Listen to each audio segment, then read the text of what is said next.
clean.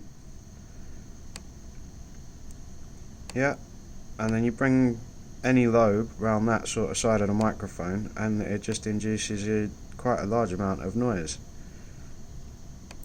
And it's sort of it doesn't change with what lobe you put over it. It picks up on whatever lobe is sort of in this area here.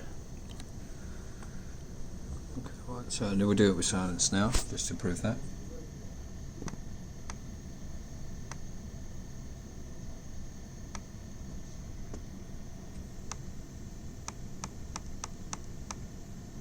And bearing in mind that was with silence all the way through, and as Adam says, if we move any lobe in that position, noise is induced.